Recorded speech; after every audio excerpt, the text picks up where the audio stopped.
This is how to use leverage to supercharge your trading and avoid disaster. We're going to react to a reaction video that I watched already on a reaction video. Yeah, it's going to be great. I promise you it's going to be great. All right, welcome back to Big Money Bingo. Today we're going to be watching this video called, by the way, no bingo today. I gave away all the prizes yesterday. How to use leverage to supercharge your trading returns and avoid disaster. Now, on Big Money Bingo, it's probably my favorite thing to do all week long. I was at the OVTLYR Global headquarters apparently at that time.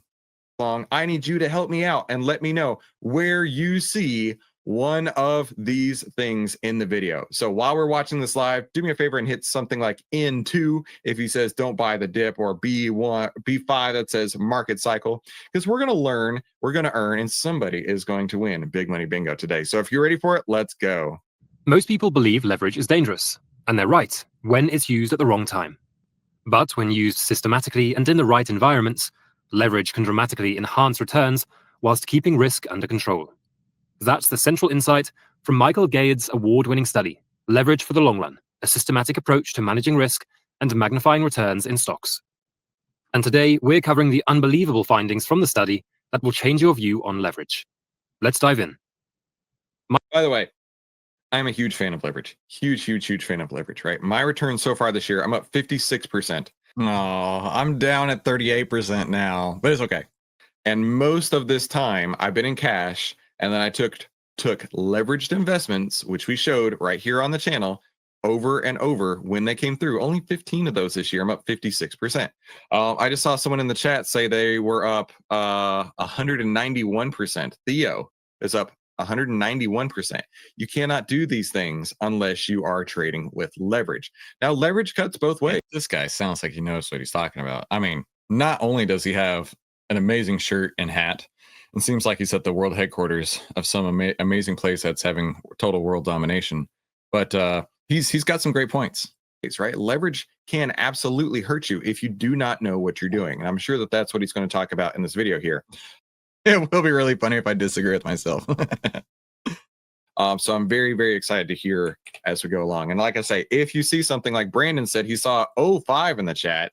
He saw mindset. He didn't say mindset, but that's all right. Keep going. Let me know what you see in the chat as we learn from this video.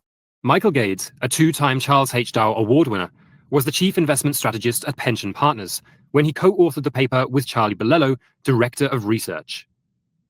The key idea of this research is simple but powerful. Leverage, when used systematically and in the right conditions, can not only boost returns but also reduce risk.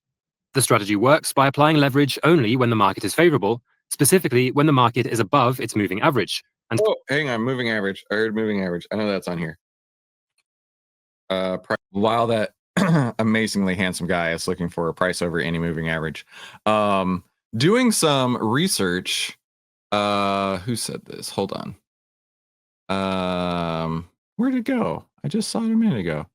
Oh yeah, Steve. Steve says, I like that you have a real background now. Yeah, that's that was something that I found in doing my YouTube research, is that people like the real backgrounds. It feels more authentic than having the green screen backgrounds. But in the 2,400 videos I've made, 2,000 of them had a green screen background. It's only recently I've actually gone like with a real background.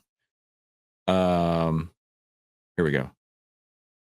You can do that. I know it sounds crazy. How can you reduce risk with leverage? Well, let's learn. Pulling back during unfavorable periods. This combination creates a rotation model that improves both absolute and risk-adjusted returns over time. While my approach differs from the one outlined in the study, it also focuses on using indicators to identify periods of low volatility and high return potential. I use the 10/20 EMA crossover, an approach— Oh, no way, I do too. No way, so do I. I've covered in detail in another video, to avoid unfavorable market conditions. This rule helps me stay out during turbulent phases and get aggressive, even apply leverage when the odds are in my favor. Over the past 3 decades, this strategy has produced an average unleveraged return of over 20% per annum, significantly outperforming the S&P 500's historical average of around 8% per year. Because the system has multiple checks and risk control measures built in, applying leverage would have further boosted returns with only a modest increase in risk. If you'd like to understand this approach in more detail, check out the link in the description below. Moving on, let's begin by understanding why the study by Michael Gade matters. In theory, using leverage just amplifies returns and risk linearly. But in reality, that's not how markets or portfolios behave. Volatility is not static. Asset prices follow trends and go through different... You know what? Let's make this really fun. Let's do bingo for real today. Let me go to giveaway. If you're gonna have to listen to me twice on here, I'm gonna have to give you something away. How's that sound? Lamazur food stamp / giveaway on the actual live stream. Go. You know what to type in the chat. Go. We'll do bingo giveaway. However many bingos we get on here is how many we're gonna give away today as well. How's that sound? Does that sound okay? I mean, does that make the video that much better? Yes. Different volatility regimes. Okay. Following trends. I can go with that. I can go with following trends for sure. We're working on the B column here. Hey, while you're watching this, be sure you put #outlier in the chat. You cannot win bingo. You cannot win bingo unless you put #outlier in the chat. Okay, this is pretty fun. I'm actually enjoying this. Go, go, go. Hurry up. Put #outlier in the chat so you can win bingo. This means that leverage is not always equally effective or equally dangerous. The goal is to apply it when conditions are stable and remove it when they're chaotic. This challenges a long-held academic view that markets are efficient and prices are random. Bro, that's such baloney. How do I explain? Okay, I might laugh at myself. So I don't like to speak French. I may every once in a while throw some French out there, but baloney, hot garbage, things of that nature, I think it's funny to say. Yes. There used to be a channel that I learned to trade from ages ago. If you've been watching for a while, you've heard me draw. I don't like to call them out particularly because they've helped me out a lot of ways, but they also, I've definitely lost some weight. I can see it in my cheeks. You can see it in my cheeks. Also taught me a very, very, very bad way to trade for years. And I followed this. I just gave away money hand over fist year after year, thinking I was a genius. I had 84% win rates, but at the end of the year, every year, I had less money in my bank account. That was weird. But it was because my losses were bigger than my wins. Even though I had an 84% win rate, my losses outpaced my wins, and I couldn't do anything about it. Now, when I made that realization, I was like, okay, maybe I shouldn't listen to these people anymore. But one of their big things was the markets are efficient, right? And this is why I got into so much trouble. If the market's going up, sell calls against it because it's efficient and it's going to come back down. If the market's going down, sell puts against it because it's efficient. It's going to go back up. It's going to stay in this. They basically made a. By the way, I totally fell into their sexiness salesness of how markets are efficient, and they always go back. Man, I can't tell you how many times I listened to, and since we've already named him, how many times I've listened to Tom Sosnoff, who I've had on the channel many times, Tony Batista, who I've had on the channel many times. I know these people and they know me, okay? This is not Chris just being a jerk. I actually know these people. Dr. Jim Schultz was my personal trainer for a minute, right? I know these people. I talk directly with them. And their idea is that and I might say this in a minute. The day that I was like, these people are full of hot garbage was when they said trends don't exist. I don't know why TradingView is slow AF right now, but tell me right here, really? You think trends don't exist? They would say, pick any point at random. It has a statistical probability of being, somewhere in this area, right? But there's no possible way it has to go up. There's no possible way that it can be in a trend. I know I'm about to spit all of this out, but is what it is. Basically took any chart you wanted, and they would draw a, what is the word? They would draw a bell curve onto it. And they'd be like, okay, from this point, it can only move like this. It can only move like this. It'll only go in this direction, right? Well, we've seen time and time again, all kinds of stocks that have done crazy things, right? We've seen like this one right here, HIMS, right? HIMS is a great example. HIMS is also going to get decimated this morning, down like 20-something%. But to their brilliant logic, the efficient market theory says it can only move somewhere in this window. And then when it goes outside of this, it's like, oh no, that's an impossibility. That can't happen. Trends don't exist. I lost so much money thinking that was the case. Now, did it come back down? Yeah, for sure. But you could look at something like SoFi, which had a move like that and then didn't come back down, right? I mean, it did maybe months and months later. But if you're holding on to a trade, right, and you're like, oh, it's only going to move this much, and then it goes and just blasts through this and doesn't come back down until like 6 months later, you're toast. You're absolutely toast. You're hosed, right? So the efficient market theory is a theory. It is not reality. The efficient market theory will not allow for trends to happen. I know it sounds crazy. It's not a random walk down Wall Street. It is trends one way or another. It is the market cycle. It is the market cycle. Which I'm going to go ahead and give you that one because I said it. The market cycle is real. Hang on. There we go. By the way, we are doing giveaways today just for funsies. However many that this incredibly handsome, unbelievably intelligent man gives away on the original live stream, we will also do the same to follow in his unbelievably incredible footsteps. The market cycle is real. The efficient market theory is just a theory. Under these assumptions, timing leverage shouldn't matter, but Gade and Bolello argue otherwise. Their data shows that market conditions, particularly volatility and trend persistence, are critical in determining when leverage is useful or destructive. Most people view leverage as a short-term tool, useful for day traders or short-term ETF traders. But this paper proves that with a rules-based system, leverage can be used over long time horizons. However, there's a catch. Volatility destroys leveraged returns through a mathematical phenomenon called the constant leverage trap. This happens when you're forced to re-leverage daily in volatile markets. After a gain, you're increasing exposure from a higher base.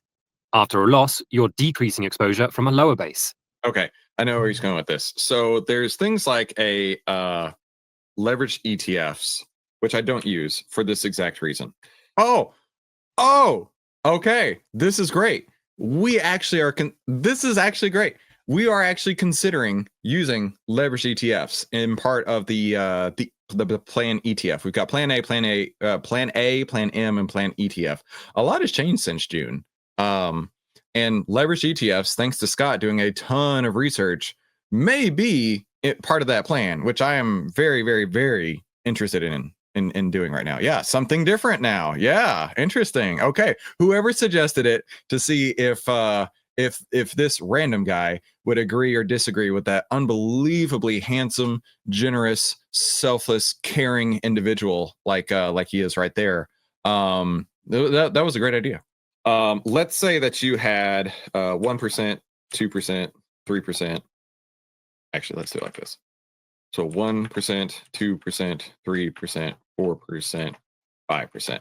Now, let's say you had 5 days of the opposite, right? -1%, negative. I don't even think Scott was on our team at this point. This is amazing. So much has changed since then.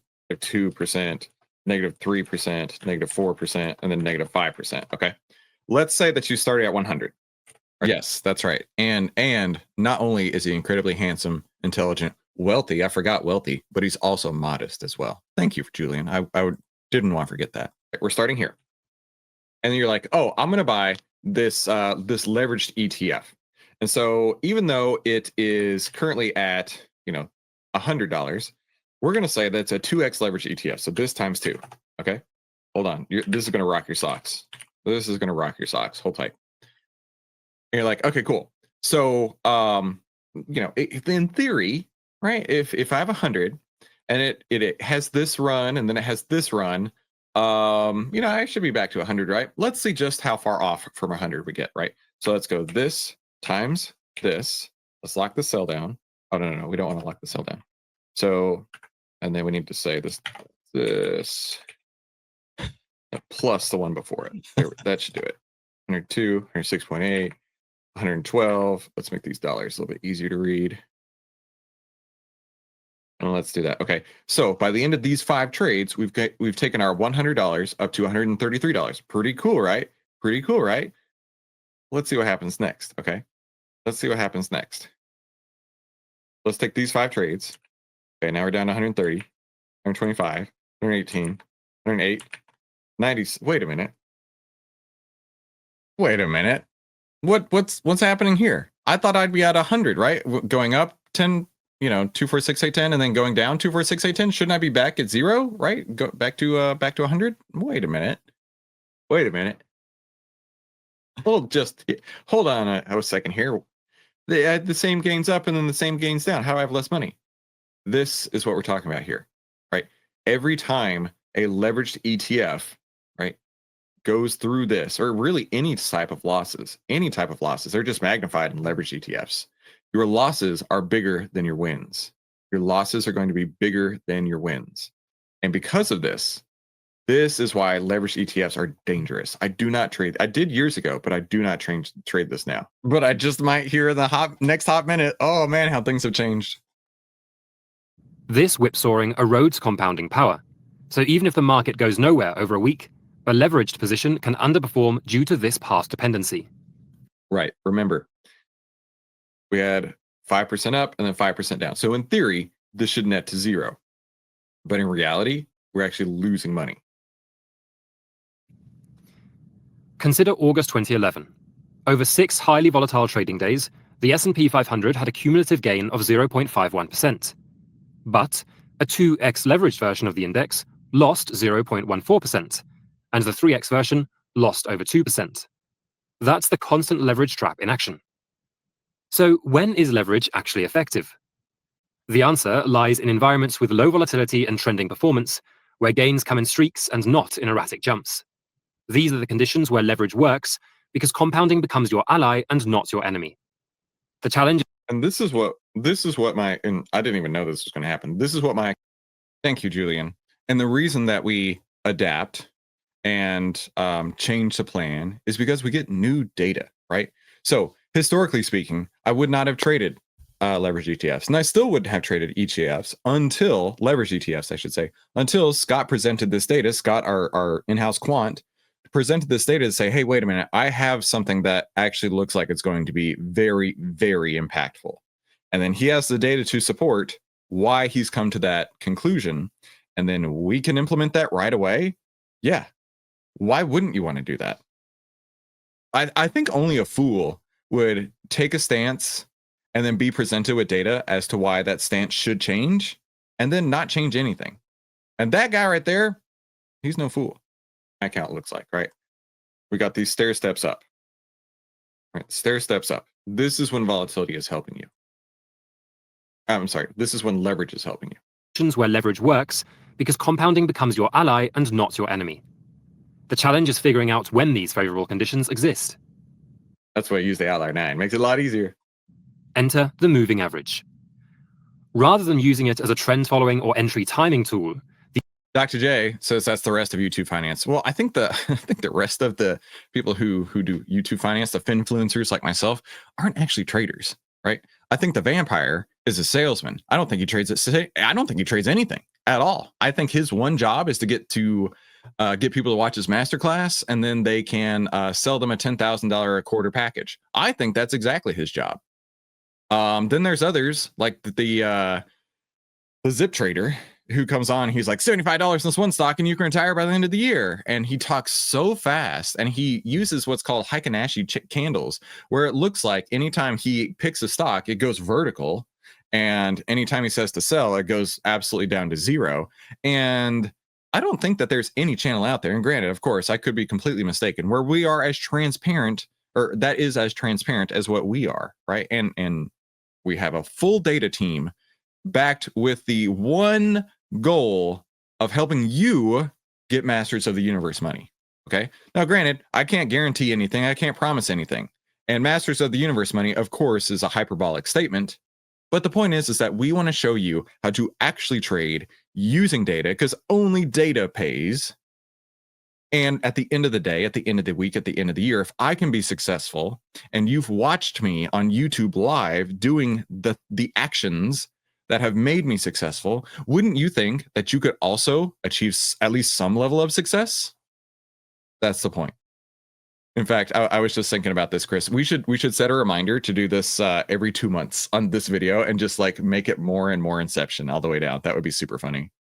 The authors use it as a volatility filter. Their research, going back to 1928, shows that when the S&P 500 is above its 200-day moving average, forward volatility is significantly lower than when it is below. And we can all say that we've seen that before, right? when we're in a bear market, prices are a lot more volatile, up and down. We've all seen this. Versus if we're in a bull market, and that's what they're measuring here. It looks like, hey, don't forget, be like Peter and put hashtag outlier. That's right, be like Peter, put hashtag outlier in the chat, because even though this is a replay, I'm still gonna do the bingo. I'm still gonna do it. Not my money, it's Mahesh's money, so it's fine. In the chat, if you want to win big money bingo, you cannot win unless you put hashtag outlier in the chat. This finding is robust across multiple moving average lengths, from 10-day to 200-day. Moreover, when the index is above the moving average, markets are more likely to exhibit positive streaks, several up days in a row, as can be seen in this finding from the study. These streaks enhance compounding when using leverage. When below the average, markets are more erratic and tend to experience sharp down days. This insight leads to the core idea of the paper, the leverage rotation strategy, or LRS. Here's how it works. When the S&P 500 closes above its 200-day moving average, rotate into the index using leverage, 1.25, 2, or 3x. When the index closes below the moving average, rotate into treasury bills or cash. That's it. Oh, wait, sit in cash. Wait in cash. How you like that? I didn't expect to hear that. There we go. The simplicity of this rule makes it practical and adaptable for real-world use. Now, let's look at the results. From October 1928 to December 2020, a buy-and-hold investment in the S&P 500 turned $10,000 into roughly $39 million. Using 2x Good gravy. leverage throughout that period, the same investment becomes over $590 million. Holy moly. But with far higher volatility and drawdowns, including a 98% loss at one point. Rick says G4 and E4. Entry signal. All right, while that incredibly modest and handsome man is filling out the bingo card, what are you supposed to put in the chat to win?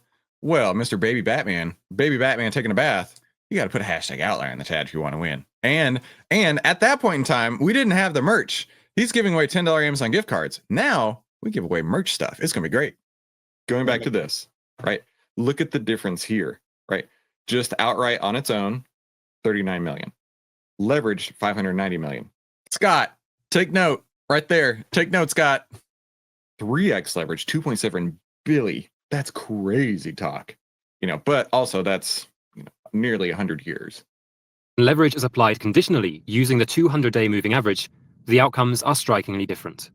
The 2x LRS returns $89 billion. Oh, wow. The 3x LRS? $89 billion. Over 28 trillion. That's my account right there. That's what I'm trading with today. I told you, a very handsome, modest, super chill guy he is. 28 trillion. That's the entirety of the stock market right there. Following a leveraged investment strategy. Right? Leveraged investments are so critically important. This is how you're going to create generational wealth, but you have to do it correctly. And you have to sit in cash and not F up in the meantime.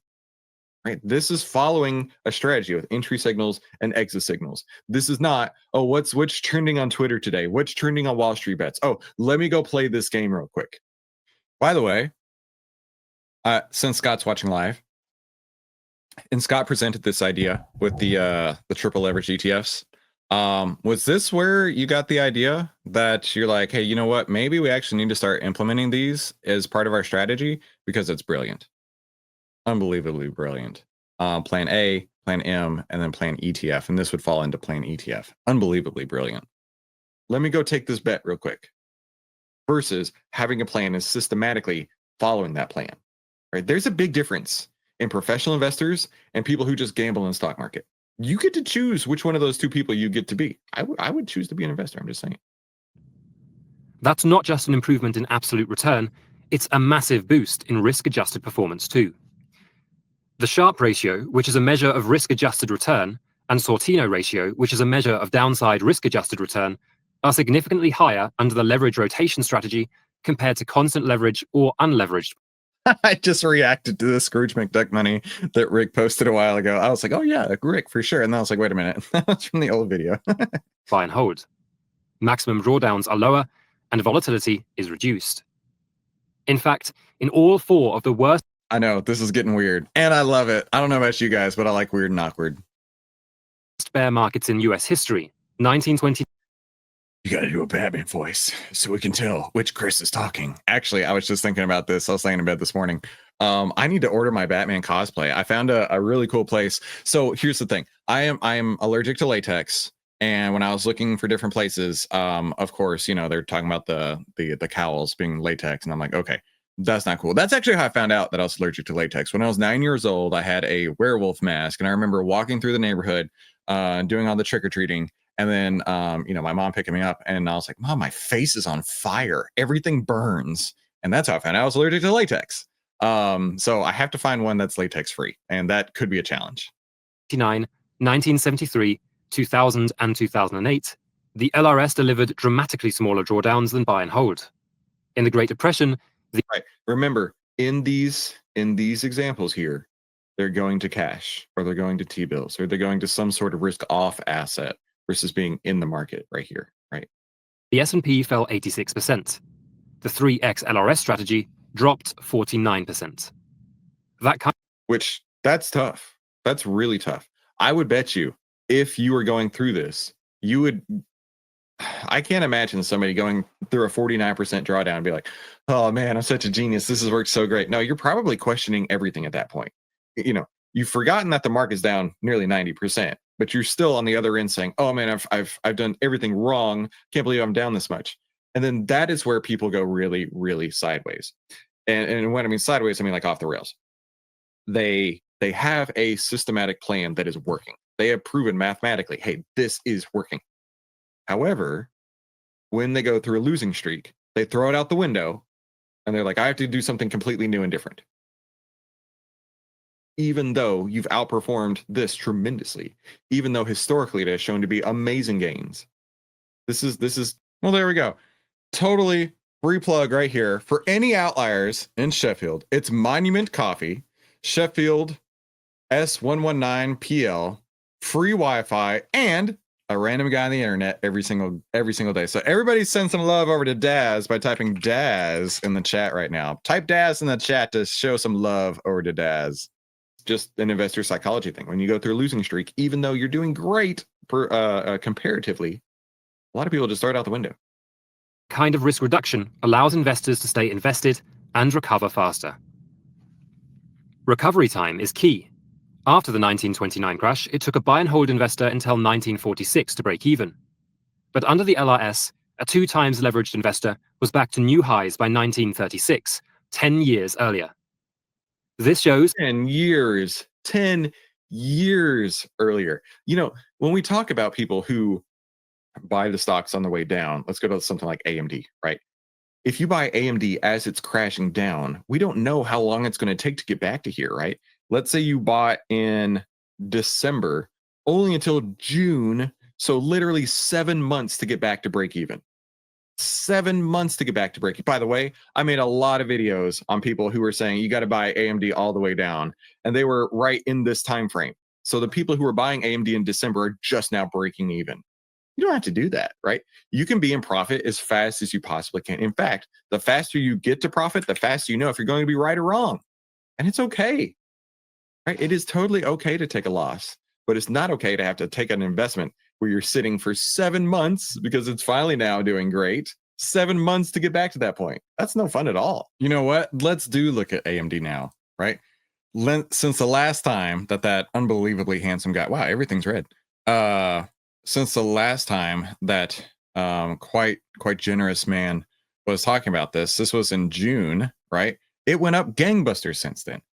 Does anybody care to tell me why it went up gangbusters since then? In fact, let's find the exact date. June 23rd, 2025. June 23rd, right there. Anybody care to tell me in the chat why from that date till the peak, it happened to go up 43%. 43%. Anybody? Bueller? Anybody? Right? It was the trend. The trend was already trending in that direction. How can we tell? The 10 over the 20, price over 50. Now, I'm not saying that every time that the trend goes up, when the 10's over the 20, price is over the 50. There you go, Sylvia. I'm not saying that every time it does that, it will go up 43%. But every time it goes up 43%, the 10 is over the 20, price is over the 50, because it is math. Absolutely math. Absolutely 100% unequivocally undoubtable math. Pretty cool, right? Pretty cool. Now that you know how to use that, you can look at a chart. You can say, you know what? I don't think I'm going to buy this as it's crashing down. I think I'd rather buy it as it's crashing up. Shows how volatility management, enabled by moving averages, makes leverage sustainable. Now let's explore some mechanics and implementation. First, the strategy requires relatively few trades. The 200-day version averages about 5 rotations per year. That keeps transaction costs. This is such a critical, important point too, right? You don't have to be busy making trades all the time. You really don't. If you have a plan and you know what you're looking for, you can sit in cash and not F up for weeks at a time and still have tremendous results.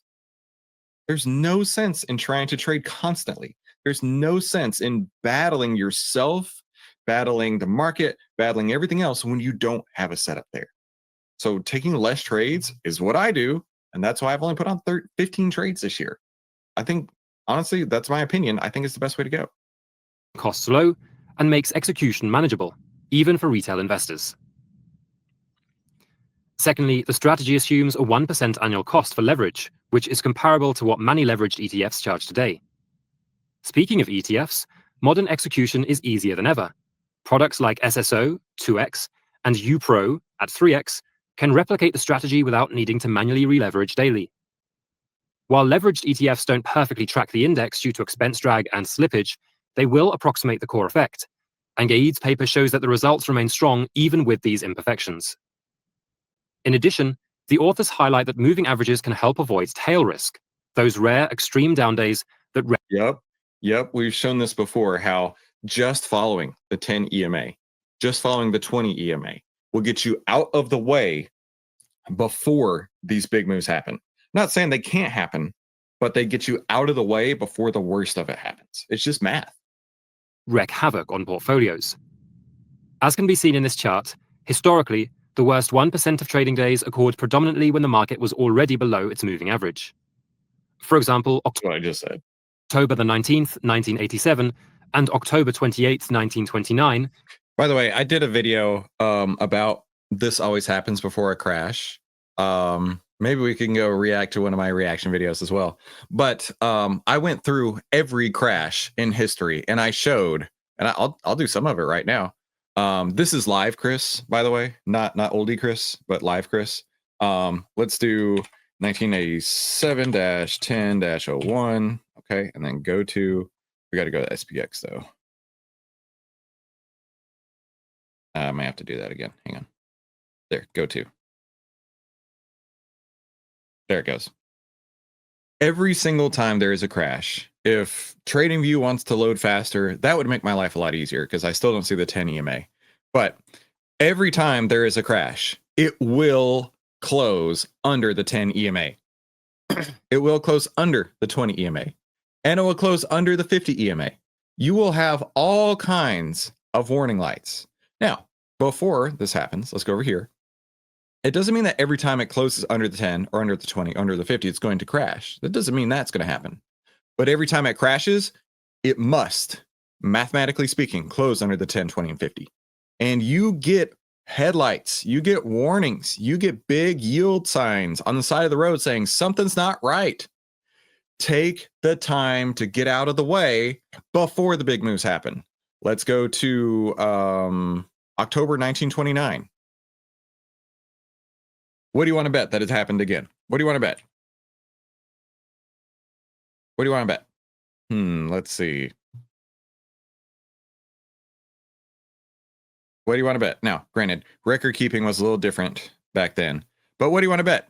Closes under the 10, closes under the 20, closes under the 50. There was a lot going on right here. The 10 was under the 20, price was under the 50 before the stock market crashed in 1929. It always works like this, every single time.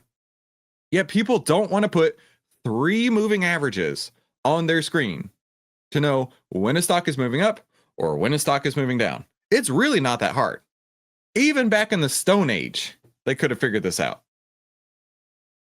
We did this 1987 one the other day, and I'm curious to see what he says, but it was below its 10. The S&P 500 was below the 10 EMA. It was also below the 20 EMA on price before the big 1987 crash, right? So you had warning. Same with COVID, same with 2008. Like, you can go back through history. Before the giant scary sell-offs happen, you get advanced warning. Because you're an outlier, you understand the trend template, the 10 over 20. Wow, this guy knows what he's talking about. 20 price over 50. If that breaks down, we don't know how far it's going to go. AMD, we didn't know how far it was going to go. The two worst days in market history both occurred when the S&P 500 was trading below every major moving average. By sitting in cash... Weird. It's almost like I know what I'm talking about. During these... Okay, it's funny to hear me say the thing that I just said. Everybody say boo in the chat for David because he has to pause for a 9 a.m. call. Boo, David. Boo, David. I'm just playing with you, David. I'm glad you're here, my friend. Periods, the strategy sidesteps massive drawdowns that a buy and hold portfolio suffers. I'll give you an into, Levi. I got you, bro. I'll give you an into. It's also important to understand that the moving average isn't perfect. It can underperform during persistent bull markets. The study showed that a simple 200-day moving average strategy, where one buys the S&P 500 above its MA and rotates into treasury bills below it, underperformed a buy and hold approach during powerful historical bull markets, such as those from 1990 to 1998, 2002 to 2007, and 2009 to 2018. But what the strategy fails to achieve in bull markets is more than made up by reduced losses during bad times, which improves long-term survivability and compounding. Another key takeaway is that the strategy doesn't rely on optimized parameters. The results are consistent across different moving average lengths: 10-day, 50-day, 100-day, and 200-day. The effect is robust across timeframes and market cycles. This consistency makes the strategy practical and repeatable. Importantly, like having consistency and discipline? Like having consistency and discipline? This strategy aligns with real human behavior. Most people cannot hold through a 50% drawdown, let alone a 90% one. Even if they intellectually understand the math of compounding, emotionally they abandon the strategy. That's why most retail investors underperform the market. They capitulate during crashes. By reducing drawdowns and smoothing the ride, the LRS increases the odds that investors will stick with it. And that, more than anything, determines long-term success. Finally, the strategy disproves a long-standing belief in finance, that higher returns always require higher risk. By combining leverage with volatility filters, the leverage rotation strategy breaks that rule. It shows that smarter exposure, and not just bigger exposure, is what really drives outperformance. This has broader implications. If volatility can be observed and filtered systematically, then leverage doesn't have to be feared. It can be a powerful tool. Absolutely. I'm a huge believer in leverage right here. But you know what I'm also a believer in? Let's see. Let's make a winner on here. Let's make a winner on here. How about you have to let your winners run. I mean, there's no possible way that you can be a big winner unless you let your winners run. So I'm gonna give you that one. What else should I give you guys? Let's see. You got to have momentum. You must have momentum in order to be successful in these trades, right? And then, I mean, it's only going to work if you have set a stop loss. So if you don't set a stop loss, then you're going to get absolutely hosed. And look at that. We got a bingo. We got a bingo. Can you believe it? We actually came up with a bingo. Somebody's about to win a $10 Amazon gift card. Curtis, did this guy just give away one bingo? We got to do. By the way, Steven, who's picking up his Model Y tomorrow, he was the winner on this day. You know what? That guy is as handsome as he is. As great of content as he was putting out, what a stingy bastard. What a stingy bastard. How about we give away 2 bingos today, right? But you're not going to win bingo unless you type #outlier in the chat in the live stream absolutely right now. Absolutely right now. And let's see what some of the prizes could be today. I wonder what some of the prizes could be today. Let's go over here and then let's go to shop. Let's go to shop. Amazon gift cards are so 2 months ago. Yeah, what a stingy bastard just giving away a $10 Amazon gift card when he could give away things that are awesome, like a 80 Delta hat, like a OVTLYR flag coffee mug, like a OVTLYR flag t-shirt, a monkey hammer tee. We got so much more cool stuff now. So much more cool stuff now. But even though he was such a stingy bastard, I'm going to give away 2 today. I'm going to give away 2. And Launchpad McQuack just spilled coffee or something all over his PC. I don't know what he spilled all over it, but he spilled it all over his PC. I'm sorry to hear that, my friend. We know FOMO wants to win something today, but we know FOMO has to make sure he puts hashtag OVTLYR in the chat, like Nick and Michael and stingy bastard. No, that's not the right hashtag to put in the chat, my friend. All right, you ready? We're going to go for the first one. In 3, 2, 1, go. Who's going to be our winner today? We don't normally give away things on Tuesdays, but today's not a normal Tuesday because we did an Inception video. Rob North, congratulations to you, Rob North. Let's get a little screen cap of that for Rob. And let me start my email to April. April, Tuesday winners. Boom. Rob North is going to be our first winner. I wonder what Rob North is going to win today. Let's go to the Wheel of Fortune and see. Let's see what Rob North is going to win. By the way, hang on. Wait a minute. Let's see first. Rob North is going home with an OVTLYR hat because Rob North tuned in today for the most Inception video on all of YouTube. He's getting an OVTLYR hat. Let's go take a look at those OVTLYR hats. Man, what a handsome hat that this guy is going to go home with. Oh, look at that. I think we have it in multiple colors. So there you go. An OVTLYR hat in white. I have one in black. Dude, this is going to be great. Congratulations to you, Rob. He's got an OVTLYR hat heading his way. By the way, to claim your prizes, all you got to do, super easy. Send us an email, support@OVTLYR.com, and we will send you your prizes. All right, who is the next one? Who is next? Let's see. Hang on. Let me make sure I didn't miss anybody. I was trying to see if Rob North had replied in the chat. I don't see him. That's okay. Okay, let's go see who the next winner is. That stingy bastard only gave away one $10 Amazon gift card. We're going to give away something else right now. Let's see. Monty Friel. Congratulations to you, Monty. Monty and Rob are our big winners today. Unexpected, unplanned, even best winners of the day. Look at this ad. Let's watch this ad. This is great. Has anybody seen The Righteous Gemstones on HBO? This is the guy that's what is his name? Baby brother something, I don't remember, but man, that show is so good. That is an amazing show. Here we go. All right, let's see what Monty wins today. Monty wins a monkey hammer koozie. Do I have one? I know I have one. I don't know where it is. It's not in front of me right now. Baby Billy, Uncle Baby Billy. That's right, Uncle Baby Billy. Monkey hammer koozie for, that was forgive me, I forgot. Monty is getting himself a monkey hammer koozie. All right, so congratulations to both Rob and to Monty, and congratulations to all of you guys watching. I think this was a ton of fun. I am actually going to go meet with Scott right now, and we are going to start working on playing M today. Hopefully I can have some updates on Rob North. Hey, you never win anything until today, my friend. Now you're the big winner. We are going to meet just right now and have a chat about playing M. So I'm very excited about that. And we must, of course, end with the Scott Raff song because he's really good at math. And thank goodness that he's really good at math. You guys have a fantastic day. And if you're ready to save time, make money, start winning with less risk, click one of these 2 videos, and we'll talk soon.